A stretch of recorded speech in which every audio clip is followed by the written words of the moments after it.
भारत में पूरे देश की मस्जिदों और दरगाहों को बनाया जा रहा है निशाना।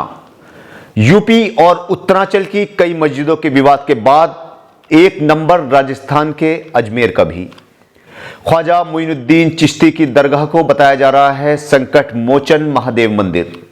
अस्सलाम वालेकुम, नमस्कार, आदाब, सत श्री अकाल। मैं हूं आपके साथ नबील अख्तर और इस वक्त आप देख रहे हैं क्राइम हलचल।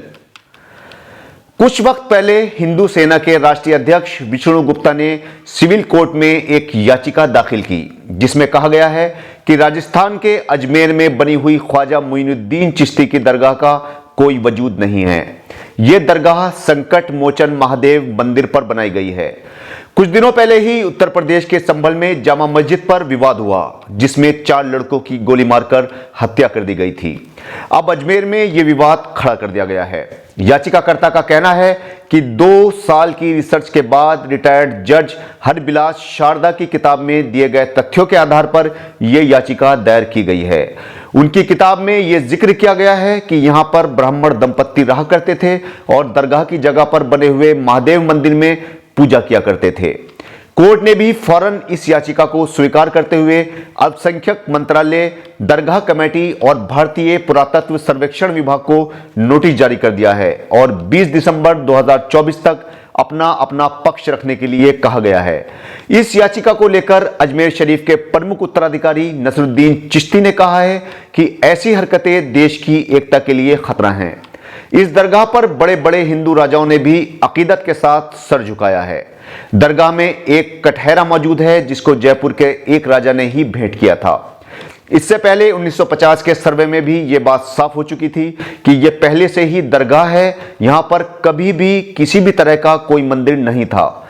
हिंदू सेना के अध्यक्ष का कहना है कि दरगाह के दरवाजों की बनावट और नक्काशी मंदिर के दरवाजों की तरह ही है।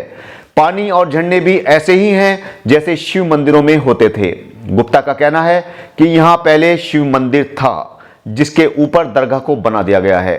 इस मामले में 750 पेज का वाद पेश किया गया था जिसको कम करके 38 पेजों का कर दिया गया है। वहीं नसरुद्दीन चिश्ती का कहना है कि 1950 में यहां पहले भी एएसआई ने सर्वे किया था और यहां पर मंदिर होने के कोई सबूत नहीं मिले थे। अब फिर से माहौल को खराब करने की कोशिशें की जा रही हैं। कुछ लोग सस्ती लोकप्रियता के लिए और अपना नाम उछलवाने के लिए ऐसी ओछी हरकतें कर रहे हैं। कब तक ऐसा चलता रहेगा? आए दिन हर जगह पर मस्जिद के नीचे मंदिर होने की बातें की जा रही हैं। वहीं दूसरी ओर अंजुमन कमेटी के सचिव सरवर चिश्ती का कहना है कि अजमेर की दरगाह के देश में ही नहीं बल्कि पूरी दुनिया में लाखों करोड़ों अनुयायी हैं। ऐसा करने से देश के हालात खराब हो सकते हैं। 22 जून को मोहन भागवत पहले ही कह चुके हैं कि हर मस्जिद में शिवलिंग की तलाश न की जाए।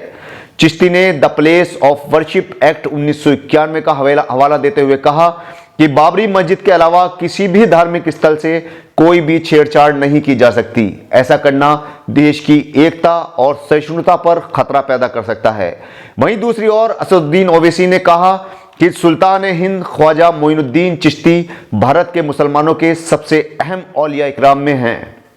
उनके आस्थान पर सदियों से लोग आ रहे हैं। कई राजा महाराजा आए और चले गए लेकिन ख्वाजा मोइनुद्दीन अजमेरी का आस्थान आज भी कायम है और कायम रहेगा।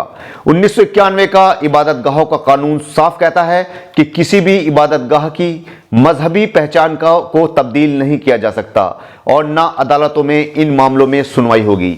ये अदालतों का कानूनी फर्ज है कि वो 1991 एक्ट को अमल में लाएं। मगर बहुत ही अफसोसजनक बात है कि हिंदुत्व तंजीमों का एजेंडा पूरा करने के लिए कानून और संविधान की धज्जियां उड़ाई जा रही हैं। आज मीडिया के माध्यम से हमें मालूम हुआ है कि हिंदू सेना के राष्ट्रीय अध्यक्ष ने जो दरगाह से संबंधित विवाद, एक सिविल वाद अजमेर न्यायालय में प्रस्तुत किया था, उस पर माननीय न्यायालय ने उसको एक्सेप्ट करते हुए सुनवाई हेतु निहित किया है और संबंधित पक्षकारों को नोटिस जारी किए गए हैं। इसमें यह भी मालूम हुआ कि संबंधित पक्षकार जो बनाया, उन्होंने एक दरगाह कमेटी को बनाया है जो यहाँ की स्टैच्यूरी बॉडी, मैनेजमेंट बॉडी दरगाह की, आर्कियोलॉजिकल सर्वे ऑफ इंडिया को बनाया गया है और मिनिस्ट्री ऑफ माइनॉरिटी अफेयर्स को बनाया गया है। मैं सैयद नसरुद्दीन चिश्ती आपसे मुखातिब हूं on behalf of the office of the सज्जादा Nashin, spiritual head of the shrine. मैं यहाँ के जो सज्जादा नशीन हैं उनका जानशीन उत्तराधिकारी हूँ और खुद बाहिसियत गरीब नवाज का एक वंशज उनकी औलाद हूँ। हमें इसमें पार्टी नहीं बनाया गया है, लेकिन फिर भी ये हमारे बुजुर्गों की दरगाह से जुड़ा हुआ मामला है। हमने पूरी तरीके से इस पर नजर बनाई हुई है और हमारे वकीलों से हम लोग टच में हैं। हमारी कानूनी टीम जो बनी हुई है पूरी वकीलों की, उससे टच में हम लोग, उनसे रायशुमारी चल रही है। जो भी उनकी एडवाइस होगी उसके तहत ही हम कानूनी प्रक्रिया का उपयोग करेंगे और कानूनी कदम जो आगे हमें उठाना होगा उठाएंगे और पूरी मजबूती के साथ अगर हमें अपनी जरूरत पड़ी इसमें पक्ष रखने की तो हमारा पक्ष रखेंगे। देखिए, सीपीसी का प्रावधान है, न्यायालय में वाद प्रस्तुत किए जाते हैं और न्यायालय उचित समझता है तो उसको सुनवाई हेतु निहित भी करता है और पक्षकारों को नोटिस भी जारी होते हैं। न्यायालय में वाद प्रस्तुत भी होते हैं, न्यायालय में वाद खारिज भी होते हैं। एक ये न्यायिक प्रक्रिया है, लोग बाग किसी को भी न्यायालय में जाने का अधिकार है। एक ये बात डिफरेंट है, इस पर ज्यादा बोलना मेरा उचित नहीं है, लेकिन इससे हटके मैं अपनी बात रखना चाहूंगा कि जो एक नई परिपाटी देश में पैदा कर दी गई है, बनाई जा रही है, कि आए दिन देखने में आ रहा है कि कभी किसी मस्जिद पे मंदिर का क्लेम किया जा रहा है, कभी किसी दरगाह पे मंदिर का क्लेम किया जा रहा है। ये हमारे समाज के हित में नहीं है, देश के, ये हमारे देश के हित में नहीं है। आज भारत ग्लोबल शक्ति बनने जा रहा है। हम कब तक मंदिर और मस्जिद के विवाद में उलझे रहेंगे? हम हमारे आने वाली जनरेशन को क्या मंदिर और मस्जिद के विवाद देके जाएंगे? ये जो चीप पब्लिसिटी पाने के चक्कर में, ये जो जल्दबाजी में गैर जिम्मेदाराना कदम उठाए थे लोग बाग और ऐसी हरकतें करते हैं जिससे लाखों करोड़ों लोगों की आस्था को ठेस पहुंचती है। जहां तक अजमेर दरगाह का सवाल है, अजमेर दरगाह से हिंदुस्तान ही नहीं पूरी दुनिया का मुसलमान, हिंदू, सिख, ईसाई सब जुड़े हुए हैं। सबकी आस्था इस दरगाह से जुड़ी हुई है। अजमेर का इतिहास 850 साल का इतिहास है। ख्वाजा साहब, ख्वाजा मोइनुद्दीन चिश्ती रहमतुल्लाह अलैह जो आले नबी औलाद अली हैं, वो 1135 में हिंदुस्तान 1195 में हिंदुस्तान में तशरीफ लाए और 1236 में आपका विसाल हुआ।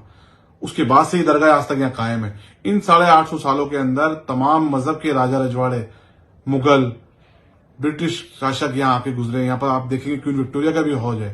तो सबकी आस्था इस दरगाह से जुड़ी रही और सबने अपने अपने दौर में अपने अपने तरीके से अकीदत का नजराना इस बारगाह पे पेश किया है। सबकी अकीदत इस बारगाह से जुड़ी हुई थी। आज गुम्बद मुबारक के अंदर जो चांदी का कटहरा आप देखेंगे जो जयपुर महाराज का चढ़ाया हुआ है, ऐसे ही हर राजा रजवाड़े ने, हर बादशाहों ने अपने दौर में यहाँ पर इनामात पेश किए हैं, अपने अपने अकीदत का नजराना पेश किया है। ये बारगाह हमेशा मोहब्बत अमन का पैगाम देती है। गंगा जमनी तहजीब का गहवारा है। यहाँ पर ऐसा नापाक सोच रखना और इसके बारे में ऐसी बात करना, ये उन तमाम दुनिया के लाखों करोड़ लोग जो आस्था जुड़ी हुई है उनकी आस्था को ठेस है। ये समाज को बांटने का काम किया गया है, ये देश को तोड़ने का काम किया जा रहा है। मैं हाल ही में जो घटना हुई है अभी रिसेंटली आप देखें संभल के अंदर, मैं उसकी भी सख्त अल्फाज में मजम्मत करता हूँ। 4-5 बच्चे वहां शहीद हुए हैं। आखिर कब तक ऐसी नींद में सूट के लोग आ जाते हैं और आए दिन नए नए क्लेम करते हैं? मैं भारत सरकार से अपील करता हूं कि इस मामले में इंटरवेन करें और क्या तो नया कानून लाया जाए या कोई गाइडलाइन जारी की जाए कि इस तरीके के धार्मिक स्थलों पे किसी प्रकार की उंगली ना उठे और ना ही इनके नेचर को चेंज करने की बात की जाए और ना ही इस पे सवालात किए जाए। देखिए, जो 100-150 साल पहले मुकदमे जो थे चल रहे हैं धार्मिक स्थलों को लेकर के, 47 से पहले के जो मुकदमे चल रहे हैं, उनमें जो न्यायालय का निर्णय आता है उसका सबको सम्मान करना चाहिए और सबने करा भी है। उन विवादों को छोड़ें, लेकिन नए विवाद तो उत्पन्न ना करें।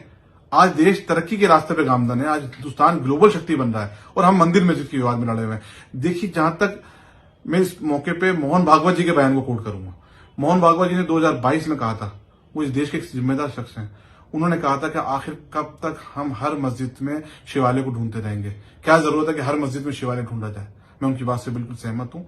ये जो लोग ऐसी हरकतें कर रहे हैं चीप पब्लिसिटी के लिए, इससे हम तमाम देशवासियों को मस्जिद से ऊपर उठ करके ऐसे लोगों से सामना करने की जरूरत है, ऐसे लोगों का बाइकआउट करने की जरूरत है।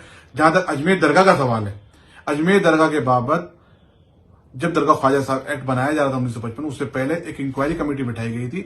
जस्टिस गुलाम हसन जो इलाहाबाद हाईकोर्ट के जज, सिटिंग जज थे, उन्होंने बाकायदा इंक्वायरी करी।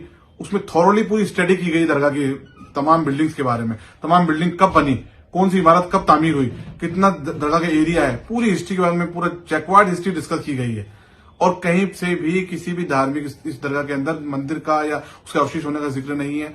इन 850 सालों के अंदर कई राइटर्स, मुस्लिम्स, नॉन मुस्लिम भी गुजरे, उनकी कई किताबें हैं गरीब नवाज के ऊपर, लेकिन किसी किताब में, किसी बुक में कहीं जिक्र नहीं है कि यहां पर मंदिर हो या उसके अवशेष हो।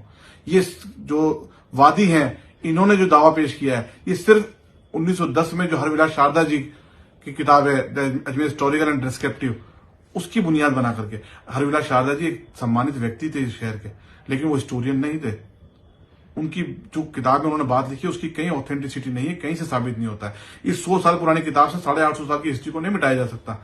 अजमेर दरगाह के बारे में मैं तमाम देशवासियों से अपील करता हूँ, ये दरगाह हमेशा मोहब्बत अमन का पैगाम देती आई है। गंगा जमनी तहजीब का गहवार है। हम सबको मिलकर के ऐसे समाज कंटकों से लड़ने की जरूरत है। और मैं भारत सरकार से अपील करता हूँ, जो place of worship preservation act 1991 का, उसमें अमेंडमेंट किया जाए और उसको और मजबूत किया जाए कि 47 के बाद में जितने धार्मिक स्थल हैं वो उसी स्थिति में रहे, उनके नेचर पे किसी तरह से सवाल ना किया जाए और ना ही आए दिन कोर्टों में एप्लीकेशन पेश की जाए। वो मेंटेनेबल ही नहीं हो, जैसा कानून आना चाहिए कि इस तरीके के धार्मिक स्थलों को कब तक क्वेश्चनाइज किया जाएगा। कभी किसी मस्जिद के बारे में बात करी जा रही है, कभी किसी दरगाह के बारे में। इसको रोकने की जरूरत है। The place of worship preservation act को और मजबूत किया जाए, उसमें अमेंडमेंट किया जाए ताकि इस तरीके के विवाद ना उत्पन्न हो और देश हमारा तरक्की के रास्ते पे गामदन हो। देश में किसी प्रकार से भी धार्मिक उन्माद ना पैदा हो और ना ही ऐसे लोग कामयाब हो।